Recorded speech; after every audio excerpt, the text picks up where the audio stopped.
सबको जय मसीह की। ये सुंदर समय के लिए मैं परमेश्वर का धन्यवाद देता हूँ कि परमेश्वर ये बहुमूल्य अवसर हमें दिया है कि हम परमेश्वर को वचन को सुने, मनन करें और उसे अपने जीवन में अपनाएं। तो आज जो हम विषय मनन करने जा रहे हैं कि परमेश्वर की प्रतिज्ञाओं पर भरोसा करना चाहिए।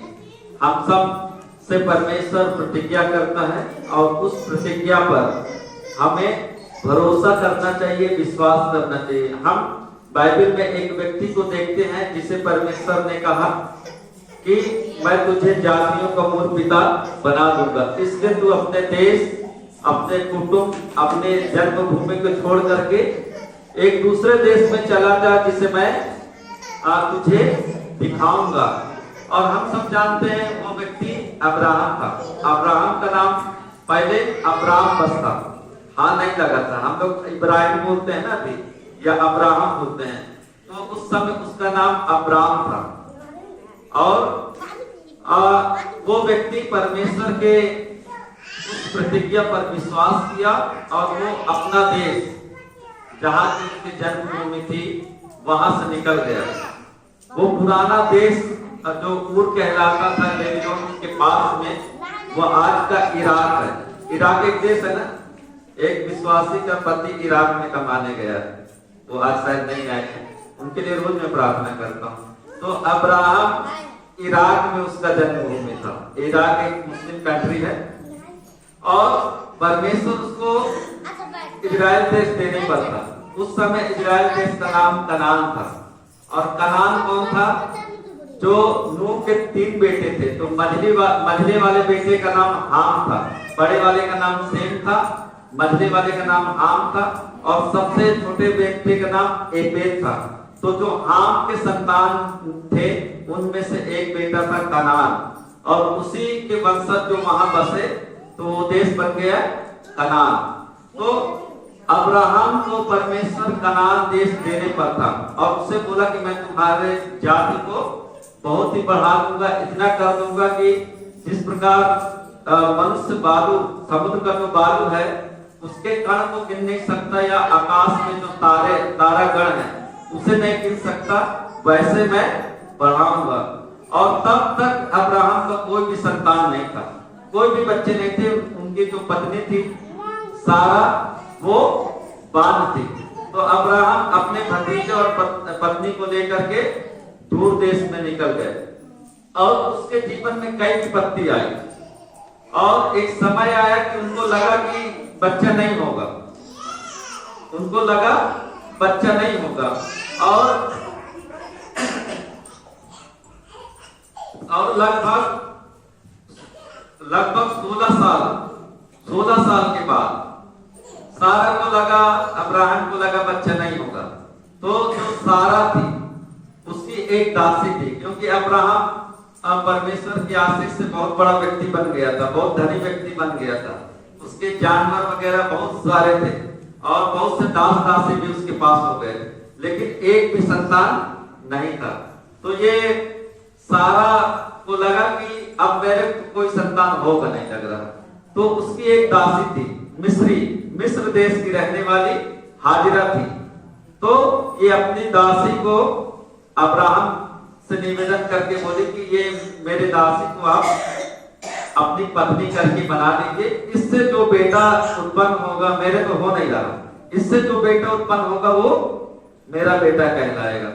और अब्राहम ने अपनी पत्नी सारा का बात मान लिया और उसकी दासी हाजिरा को अपनी पत्नी बनाया और उनसे एक बेटा उत्पन्न हुआ जिसका नाम इस्माइल था। ठीक है, तो वो उसी में खुश हो गए। लेकिन लगभग उसका 13 साल के बाद परमेश्वर फिर से, परमेश्वर यहाँ पर लिखा लेकिन परमेश्वर के दूत आते थे। ठीक है, परमेश्वर पृथ्वी पर नहीं आता था, लेकिन जो उनके दूत आते थे वहां भी परमेश्वर करके संबोधित हुआ है। तो परमेश्वर का एक दूत वहां पर आया जब अब्राहम 99 वर्ष का था और सारा 90 वर्ष की थी। और परमेश्वर का दूत उनके पास आया और बोला कि अगले वर्ष नियत समय में सारा से तुमको एक बेटा उत्पन्न होगा।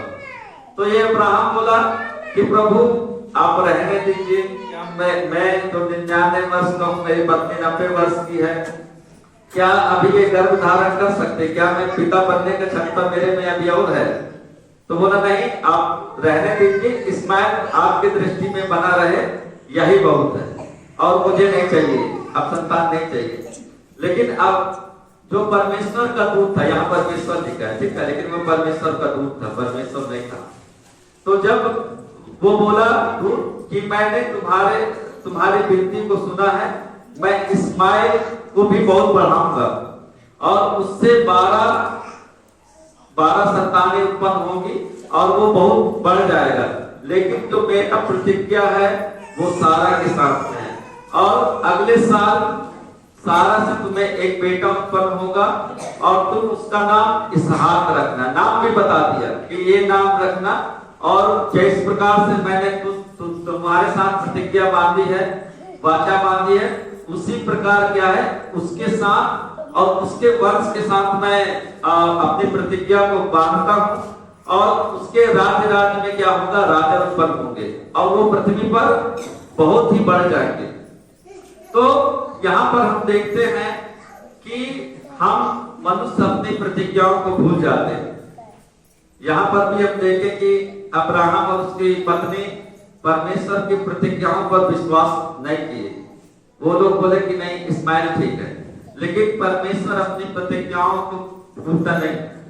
जब परमेश्वर ने अब्राहम को बुलाया था, उसका उम्र 75 साल था, और 25 साल के बाद इसहाक पैदा हुआ।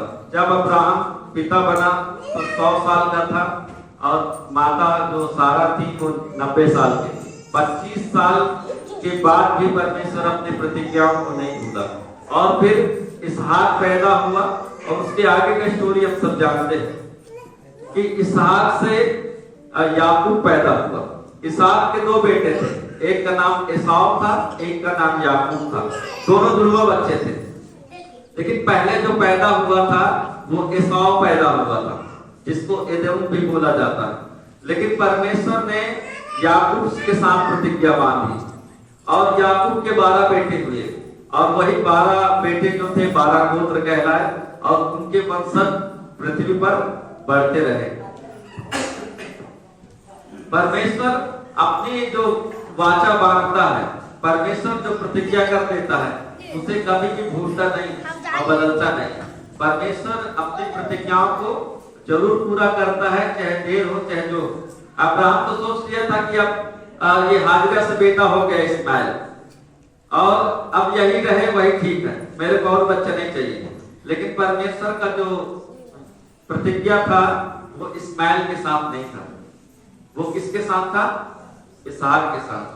और इस्माइल के जो 12 बच्चे हुए, उसमें से एक बेटे का नाम केदार था, ठीक है। जब आप बाइबल पढ़ेंगे तो अब्राहम का जो बेटा इस्माइल था उससे 12 बच्चे हुए, उसमें से एक बेटे का नाम केदार था, और केदार का जो वंश आगे बढ़ा है, उसी में से मोहम्मद साहब आ गए, जो इस्लाम धर्म के नबी है ना, हजरत मोहम्मद, वो उसी के वंश है। तो परमेश्वर बोला था ना कि मैं अब्राहम को जाति का मूल बना दूंगा, मूल पिता। तो अभी इस्लाम धर्म वाले भी किसको मानते हैं, अब्राहम को मानते हैं। यहूदी लोग किसको मानते हैं, अब्राहम को कुल पिता। क्रिश्चियन लोग किसको कुल पिता मानते हैं, अब्राहम को, क्योंकि उसी के साथ प्रतिज्ञा बांधी थी और उसके वंश को प्रतिज्ञा दी गई। लेकिन जो प्रतिज्ञा का वंश था, वाचा का वंश था, वो इसहाक था, ना कि इस्माइल था। तो हमें याद रखना चाहिए कि परमेश्वर अपनी प्रतिज्ञाओं को भूलता नहीं है। परमेश्वर मनुष्य नहीं, परमेश्वर है। दूसरी बात, हमें दया के लिए निरंतर परमेश्वर की ओर देखना चाहिए। दाऊद जब जंगल में भटक रहा था और साउल राजा के डर के मारे कि साउल उसको पकड़ के मार देगा, वो जंगल में भटक रहा था, लेकिन ये जान रहा था कि परमेश्वर उसके साथ में है। इसलिए तो लिखा है ना कि यहोवा मेरा चरवाहा है, मुझे कुछ गति ना होगी। और चरवाहा क्यों लिख रहा, क्योंकि दाऊद भी अपने बचपन के दिन में भेड़ बकरी का चरवाहा था और किस प्रकार से वो अपने भेड़ बकरियों को बचाता था। बाइबल में लिखा है जब कोई जंगली पशु आता था इसके जानवर को शिकार करने के लिए तो दाऊद उन जानवरों को फाड़ के फेंक देता था, अपने भेड़ बकरियों को बचा लेता था। तो ये जानता था कि जिस प्रकार मैं चरवाहा था अपने भेड़ बकरी के प्रति, उनके जान के प्रति, परमेश्वर भी मेरे जान के प्रति चिंतित है। परमेश्वर मेरा चरवाहा है और मुझे कोई घटी नहीं होगी। जब वो जंगल में दिन में दिन करता था, खाना पीना कभी कमी होती थी उसको, लेकिन उसके मन में ये विश्वास था कि परमेश्वर मेरा चरवाहा है, मुझे कुछ भी कमी घटी न होगी। वह मुझे हरी हरी चराइयों में चराता है, सुखदायक जल के झरने के पास बैठाता है। और जिस प्रकार पूरा एक चरवाहे का उसमें उदाहरण दे दिया, क्योंकि वो चरवाहा था ना, तो अपनी भाषा में ही परमेश्वर के गुणों का एक्सप्लेन किया, उसका व्याख्या किया है। और अंतिम आयत में लिखा है कि मैं सर्वदा यहोवा के धाम में वास करूंगा या निवास करूंगा, निश्चय करूंगा और भलाई जीवन भर मेरे साथ साथ बनी रहे। जबकि कहाँ है वो? जंगल में है, विपत्ति में है, उसके पीछे उसका मौत है, साउल और उसका सैनिक उसको ढूंढ रहे हैं मारने के लिए। लेकिन इसके मुंह से क्या शब्द निकल रहा है? वो प्रार्थना नहीं कर रहा कि परमेश्वर मुझे बचा लीजिए या मेरा कोई दोष नहीं है। ये क्या बोल रहा है कि निश्चय करूंगा और भलाई जीवन भर मेरे साथ साथ बनी रहेगी और मैं यहोवा के धाम में सर्वदा वास करूंगा। उसको कई बार अवसर आया कि वो राजा साउल को मार दे, लेकिन वो राजा साउल को नहीं मार रहा था, बोल रहा था ये परमेश्वर का चुना हुआ व्यक्ति है। और वो बार बार बोलता था कि क्यों आप मेरे पीछे पड़े, आप मेरे पिता के जैसे हो, परमेश्वर के अभिषेक हो, मैंने आपको कुछ नहीं बिगाड़ा है, आप मुझे मत मारो। वो कभी भी उसको नुकसान नहीं पहुंचाया। कौन कौन पढ़ा है ये दाऊद का और उसका साउल का कहानी? तो ये दाऊद का शब्द का, हम सब भी मनुष्य है ना, हम सब के जीवन में भी कठिन समय आता है, हम सब के जीवन में भी कठिन समय आता है, दुख आता है। उस समय हम किस पर भरोसा करते हैं? कई बार आप जिसके ऊपर ज्यादा भरोसा करोगे वही आपका भरोसा तोड़ देता है। तो परमेश्वर मनुष्य को इस्तेमाल करता है हमारी मदद के लिए, लेकिन हमें किस पर आशा करना चाहिए? परमेश्वर पर। अभी मैं जब छत्तीसगढ़ जा रहा था तो बिलासपुर से उतर के हम रायगढ़ जा रहे थे, तो बस से जा रहे थे हम लोग, ट्रेन निकल गई थी, हम लोग 10:30 बजे पहुंचे थे। उसके बाद 10 बजे तक ट्रेन थी, उसके बाद शाम को 4 बजे तक। तो बस में उतर के बैठ गए और बस में बैठते ही मेरा 10-15 मिनट के बाद हालत खराब। अब ऐसे लग रहा था पूरा प्राण निकल जाएगा, अभी मरने वाला। तो मेरे साथ में था, मैं वो पीछे वाली सीट में बैठा था, मैं आगे बैठा। बोला यार मेरे को अजीब लग रहा है एकदम। धीरे थोड़ा देर बाद उल्टी आना शुरू हुआ और कुछ खाया ही नहीं था, मैं चाय पिया था, थोड़ा पानी पिया था, एकदम उल्टी आना शुरू हुआ और ऐसे लग रहा था मेरा ये सब खून रुक रहा है, शरीर ठंडा पड़ रहा है। फिर मैं बैठ के वहीं प्रार्थना किया, बैठ के ही बस में प्रार्थना किया। उसके बाद मेरे को थोड़ा ठीक लगा, मतलब पूरा ठीक नहीं लगा, लेकिन उससे थोड़ा आराम हो गया।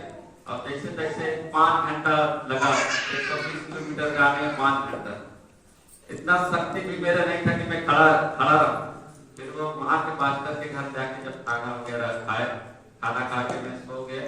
दूसरे दिन मेरे एकदम ठीक लगा, फ्रेश हो गया। तो जब भी हम मुसीबत में पड़ते हैं हमें दूसरों के ऊपर विश्वास नहीं करना चाहिए, परमेश्वर से प्रार्थना करना चाहिए कि वो हमें मदद करे।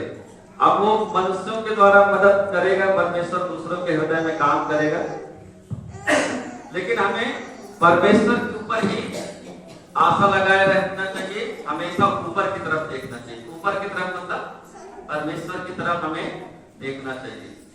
तीसरी बात, विश्वास और भक्ति में बढ़ना है। हम सब तो विश्वास किए हुए हैं और संसार में जितने भी मसीह भाई बहन या परिवार हैं विश्वास में बने हैं, लेकिन हम कई बार विश्वास में बढ़ते नहीं। हमारा विश्वास जहां से हम शुरू किए उतना में ही रहता है। कितना में रहता है? मैं, मेरा परिवार, मेरा बाल बच्चा ठीक रहे बस हो गया, उससे ज्यादा नहीं।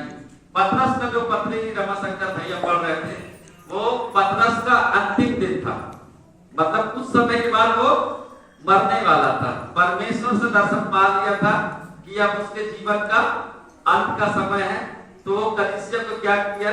चिताना चाहता था, कुछ बताना चाहता था, क्योंकि उसको पता था, इसलिए तो लिखा जब तक मैं इस डेरे में हूं आपको चिताता और बताता रहूं, मतलब इस डेरे में। अभी वो जल्दी उसका मरने का समय आने वाला है।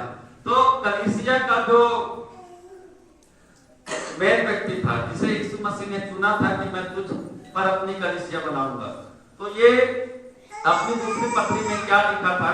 एक बार निकाल दीजिए दूसरा पत्र, एक अध्याय 1 से 15 पढ़े थे ना, क्योंकि उसकी ईश्वरीय सामर्थ ने सब कुछ जो जीवन और भक्ति से संबंध रखता है उसे इसकी पहचान के द्वारा दिया है। इसने हमें अपनी महिमा और सद्गुण के अनुसार बुलाया है, जिसके द्वारा उसने हमें बहुमूल्य और बहुत ही बड़ी प्रतिज्ञाएं दी है, ताकि उनके द्वारा तुम उस संस्कार से छूटकर जो संसार में बुरी अभिलाषाओं छोड़ती है, ईश्वरीय स्वभाव के सहभागी हो जाओ। इसी कारण तुम सब प्रकार का यत्न करके अपने विश्वास पर सद्गुण और सद्गुण पर समझ और समझ पर संयम और संयम पर धीरज और धीरज पर भक्ति और भक्ति को भाईचारे की पीठ और भाईचारे की पीठ पर प्रेम बढ़ते जाओ। क्योंकि यदि ये बातें तुम्हें वर्तमान रहे और बढ़ती जाए तो तुम्हें हमारे प्रभु मसीह की पहचान निकम्मे और निष्फल होने देगी। बस हो गए। यहाँ पर क्या लिखा है कि संसार की सराहट से निकल करके ईश्वरीय स्वभाव में बदलते जाने के लिए बोला है। संसार का सराहट मतलब संसार का बुरी अभिलाषाएं, संसार की बुराई। और जब ये हम संसार में रहते हैं तो स्वाभाविक है कि हमारे जीवन में कुछ ना कुछ बुराई आ जाती है। अभी ठंडी से पहले बरसात का समय था ना, बरसात ज्यादा नहीं हुआ, लेकिन जब बरसात ज्यादा होता है, आप चप्पल पहने रहो, है ना, या जूता पहने रहो कि छींटा आपको ना पड़े। लेकिन कई बार क्या है, आप जूता वगैरह में पहने हो, आपका चप्पल से आपको छींटा नहीं आ रहा, लेकिन जो दूसरी गाड़ी वगैरह जाती है कई बार उसका छींटा आपके जीवन में आ जाता है, उसके वजह से कीचड़ा आपके जीवन में आ जाता है। कई बार क्या होता है कि हम जब संसार में रहते हैं तो ना चाहते भी हम कई बार दूसरे की बुराई में शामिल हो जाते हैं। तो पतरस यही चिताना चाहता था कि संसार की अभिलाषाओं से और उस सड़ाहट से हमें वहां से निकल करके ईश्वरीय स्वभाव में बदलना है। इसमें यह लिखता है, ईश्वरीय स्वभाव के सहभागी हो जाओ, इस कारण तुम सब प्रकार का यत्न करो। हमें उस सड़ाहट से निकलने के लिए सब प्रकार का कोशिश करना चाहिए, क्योंकि ये संसार में बुराई, अधर्म, पाप भरा हुआ है, ठीक है। तो उससे निकलने के लिए हमें सभी प्रकार का कोशिश करना चाहिए। इसी कारण तुम सब प्रकार के यत्न करो, अपने विश्वास पर सद्गुण और सद्गुण पर समझ। हम जो विश्वास करते हैं, हमें विश्वास में सद्गुण लाना है। सद्गुण मतलब परमेश्वर का स्वभाव। जिस प्रकार हमें छत में जाने के लिए सीढ़ी की जरूरत पड़ता है ना, सीढ़ी नहीं रहेगा तो हम छत में जा नहीं सकते, और सीढ़ी में कई स्टेप बना रहता है, ठीक है। एक ही स्टेप नहीं रहता कि एक में आप छत में चले जाओ, वो थोड़ा थोड़ा स्टेप बना रहता ताकि आप एक एक कदम रखते रखते रखते छत में जा सको। तो यहाँ पर दिख रहा है कि विश्वास पर सद्गुण, सद्गुण पर समझ, और समझ पर संयम, और संयम पर धीरज, और धीरज पर भक्ति, और भक्ति पर भाईचारे की प्रीति, और भाईचारे की प्रीति पर प्रेम में बढ़ते जाओ। क्योंकि यदि ये बातें तुम में वर्तमान रहे और बढ़ती जाए तो तुम्हें हमारे प्रभु यीशु मसीह की पहचान में निकम्मे और निष्फल ना होने देगी। हमें क्या करना चाहिए? हम जो विश्वास किए हैं, हमारे विश्वास में सद्गुण होना चाहिए, और सद्गुण में समझ होना चाहिए, और समझ में धीरज होना चाहिए। कई बार हम लोग बहुत उतावली करते हैं, ठीक है, हमारे जीवन में संयम नहीं रहता। तो यदि हम विश्वासी हैं, विश्वास पहला कदम है, ठीक है, पहला कदम है। आप विश्वास मत कर दिए हो तो आप कभी भी यीशु मसीह की समानता में आप बदल नहीं पाओगे। हम सबके घर में किसी के घर में छत होगा ना, छत हमारे यहाँ नहीं है तो दूसरे के यहाँ होगा। आप एक सीढ़ी में पैर रखने से आप छत में पहुंच जाओगे? नहीं पहुंचोगे। वो आपका शुरुआत है, अंत नहीं है। तो हम विश्वास जो किए हैं वो हमारा शुरुआत है, अंत नहीं है। आप विश्वास करने बस से आप स्वर्ग में नहीं चले जाओगे या यीशु मसीह की समानता में बदल जाओगे। आपको विश्वास में सद्गुण लाना चाहिए। सद्गुण मतलब अच्छा स्वभाव। यदि हमारा अच्छा स्वभाव नहीं है तो हम अभी तक वही विश्वास है हमारा। और सद्गुण के बाद हमें क्या लाना चाहिए? समझ। समझ बहुत जरूरी चीज है। आप पढ़े लिखे नहीं है, अनपढ़ है, कोई बात नहीं, लेकिन समझदारी होने के लिए पढ़ना लिखना जरूरी नहीं है। पढ़ने लिखने के द्वारा आपको ज्ञान मिलता है, ठीक है, लेकिन ज्ञान अलग चीज है, समझ अलग चीज है। समझ हमें ये बताती है कि कब हमें क्या काम करना चाहिए, कब हमें क्या काम नहीं करना चाहिए।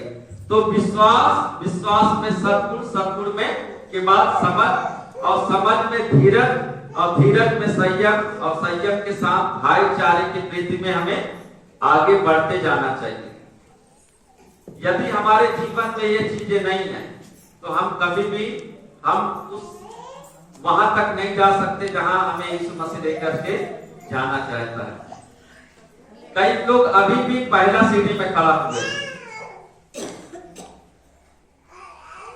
तो आपके जीवन में सद्गुण होना चाहिए, वो सद्गुण दिखना चाहिए दूसरों के जीवन में। पिछले सप्ताह में हम सीखे थे ना कि अच्छा पड़ोसी के विषय में, ठीक है, वो सामरी जो व्यापारी का दृष्टांत में बताया था, यीशु मसीह जो बताया था कि अच्छा पड़ोसी कौन है। तो ये अच्छा पड़ोसी के पास क्या था? सद्गुण था, ठीक है, सद्गुण था। उसको समझ में आया, सद्गुण के बाद उसके पास समझ था।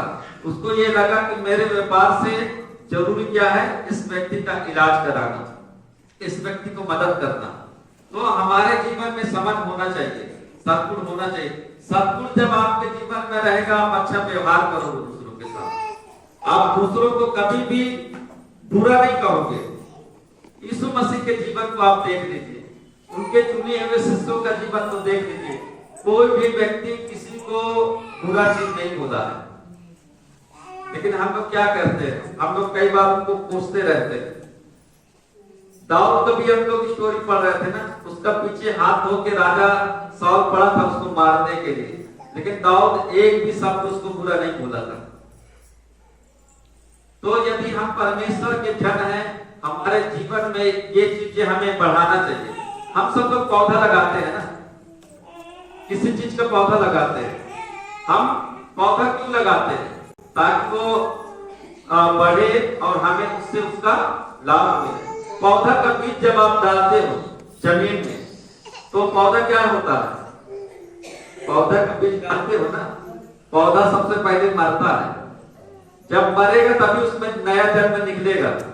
गेहूं का बीज अभी डालोगे ना आप लोग, तो गेहूं का दाना पहले सड़ेगा, और जब सड़ के मरेगा तभी उसमें से नया वो क्या बोलते हैं, पौधा निकलेगा, ठीक है, अंकुरित होगा। और अंकुरित होकर के जब बढ़ेगा तो एक गेहूं का दाना मरा है, लेकिन उसके अंदर में कई गेहूं का बीज निकलेगा। तो उसी प्रकार हमारा जीवन है। जब तक हम अपने आप को मार नहीं देंगे मतलब उसका गलत मत समझ लीजिएगा, मतलब अपना बुरा स्वभाव को नहीं मार देंगे। जब तक बुरा स्वभाव नहीं मरेगा तब तक उसके अंदर से अच्छा स्वभाव निकलेगा नहीं।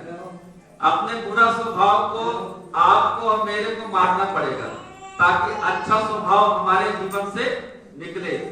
हम सब यदि अभी भी पहला सीढ़ी में है, केवल विश्वास में है, तो हमें उनका सीढ़ी को बढ़ाना पड़ेगा। विश्वास, विश्वास में सद्गुण, सद्गुण में समझ, समझ में धीरज, धीरज में संयम, संयम के बाद भाईचारे का प्रेम। भाईचारे का प्रेम मतलब जो बाइबल में लिखा है, पड़ोसी से अपने समान प्रेम। हम पिछले दिनों बता चुका हूं। तो हमें क्या करना चाहिए? हमें इन सब चीजों को आगे करना चाहिए। हमें एक सीढ़ी करके आगे बढ़ना चाहिए। नहीं तो अभी भी हम क्या है, पहले सीढ़ी में रखें। जब इजराइल लोग मिस्र देश की गुलामी से निकले तो ये एदोमी लोग, ठीक है, जो याकूब का बड़ा भाई था एसाव, उसका दूसरा नाम एदोम भी है, ठीक है। तो उनके वंशज क्या है, इनको रास्ता नहीं दे रहे थे जाने के लिए। और जो मुआबी और अम्मोनी दो देश थे, वो लोग भी नहीं जाने दे रहे थे। लेकिन परमेश्वर का वचन में लिखा है, तुम एदोम से लड़ाई मत करना, क्योंकि वो तुम्हारे भाई बंधु हैं। याकूब का बड़ा भाई था, उससे बोला तुम लोग लड़ाई मत करना। मुआबी अम्मोनी भी इन लोग को नहीं जाने दे रहे थे। मुआबी अम्मोनी से भी बोला लड़ाई नहीं करना। क्यों? क्योंकि वो अब्राहम का भतीजा लूत का संतान थे। मुआबी और अम्मोनी, एक बेटे का नाम था मुआब, एक का नाम था अम्मोन। तो उनके जो वंशज हुए, ये लोग उनको वाचा के देश में नहीं जाने दे रहे थे। लेकिन परमेश्वर बोला उनसे भी तुम नहीं लड़ना, और किसी मिस्री को भी दुख नहीं देना। जो मिस्र देश के निवासी हैं उनको भी दुख नहीं देना। क्यों? जबकि ये तो 400 साल तक गुलाम बना के रखे थे। लेकिन परमेश्वर ने कहा इसलिए उनसे दुश्मनी नहीं करना या उन मिस्रियों को नहीं सताना, क्योंकि तुम्हारा बचपना वहां बीता है, तुम वहां पाले पोसे गए, वो तुम्हारा पालना है। इसलिए वहां के लोगों को हानि नहीं करना, दुख नहीं पहुंचाना। तो परमेश्वर का वचन में हम देखते हैं कि वो प्रेम के विषय में हमें सिखाता है। तो हमें स्टेप बाय स्टेप आगे बढ़ के रहना है। बीच में आप रुक नहीं जाना। आप सीढ़ी में स्टार्ट किए तो आप पूरा सीधे छत में पहुंचना चाहिए आपको। तो हमें स्टेप बाय स्टेप बढ़ते जाना है। किससे? इस संसार की सड़ाहट से या बुराई से। और सीखा कि हर प्रकार का यत्न करो, हर प्रकार का यत्न करो। कई बार हम दोस्त बनाते ना, संसार में रहते हैं। मैं जब नया नया मसीह में आया तो एक जन हमारे बहुत खास थे, ठीक है, बहुत खास थे। तो पहले हम लोग तो वहां रीति रिवाज, हम लोग बहुत पिकनिक में जाते हैं, ठीक है। अभी भी मैं घर गया था तो मैं चाहता तो उतर जाता अपने घर में, मैं दूसरे दिन से पढ़ाना था। तो वो लोग बोले आ जाओ तुरंत पिकनिक बनाते हैं, और नहीं तो बोले लौट के आओ, वोट डालो। शुक्रवार को वोट था। शनिवार को एक मेरा दोस्त है मुसलमान, वो अपनी गाड़ी में सबको पिकनिक ले जा रहा है, 4 व्हीलर में, उसी का गाड़ी रहेगा, खाना पीना सभी को सब इंतजाम करेगा और वो लेके जाएगा। शनिवार को हुआ होगा पिकनिक, तो बोला आ जाओ। तो उन दिनों में मैं जब नया नया मसीह में आया तो एक हमारे बहुत खास थे, उनको मामा मामा बोलते थे। तो कभी कभी उनके साथ बैठ के उनके घर में पी लेते थे, क्योंकि उनकी पत्नी मर गई थी और बाद में दूसरा शादी की है, बच्चे उससे हो गए। तो उन दिनों में उनके पत्नी मर गई थी, और पत्नी नहीं, बच्चा मर गया था। तो उनके मायके वाले अपनी बेटी को ले गए थे, और मरी नहीं थी, बच्चा मरा था, लेकिन वो पत्नी को ले गए कि देखभाल ये लोग नहीं कर रहे। तो उन्हीं के घर में जाके पीना खाना होता था। और जब मैं मसीह में नया नया आया, उसके बाद फिर पिकनिक में गए तो ले लो भांजा, ले लो भांजा। मैं बोला मैं ले नहीं सकता हूँ, अब आप ज्यादा फोर्स करोगे तो आपका संगति भी मैं छोड़ दूंगा। मैं आया हूँ इतने काफी।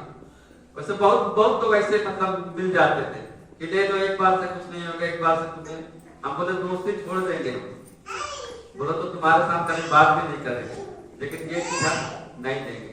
तो हम संसार में रहते हैं, हमें बुराई में डूबने का पूरा अवसर मिलेगा। शैतान ऐसा जाल बना देगा।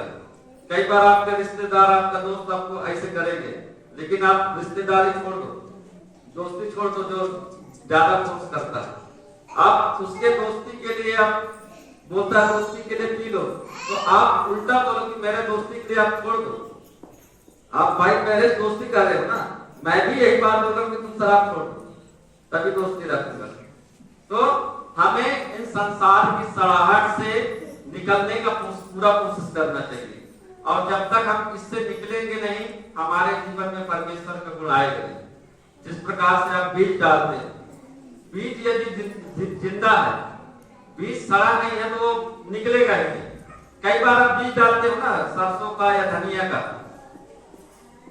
कई बार बीज नहीं निकलता है, उसको खोद के देखोगे तो खड़ा खड़ा जैसे आप फेंके वैसे निकलेगा, इसलिए वो पौधा नहीं बना है, अंकुरित नहीं हुआ।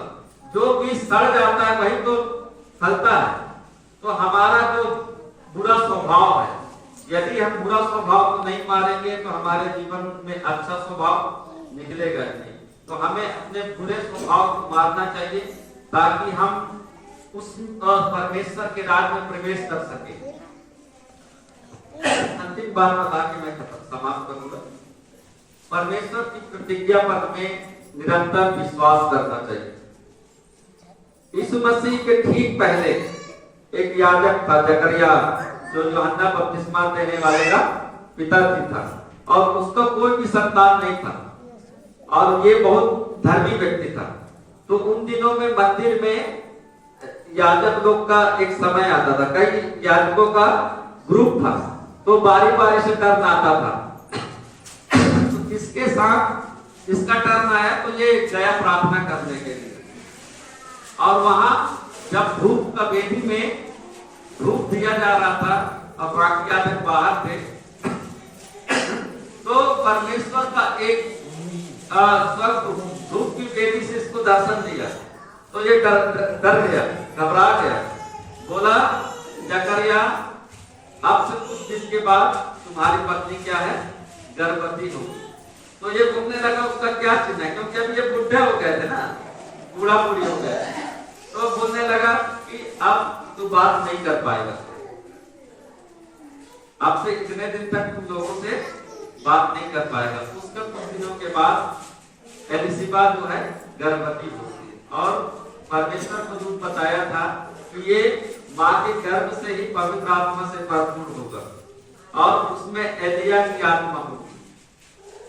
जकरिया और उसकी पत्नी एलिसिबा एकदम बूढ़े हो गए, और बाइबल में लिखा है कि जब एलिसिबा जकरिया की पत्नी गर्भवती हुई तो 5 महीने अपने आप को छुपा रखी थी, ये लोग देखेंगे तो हंसेंगे।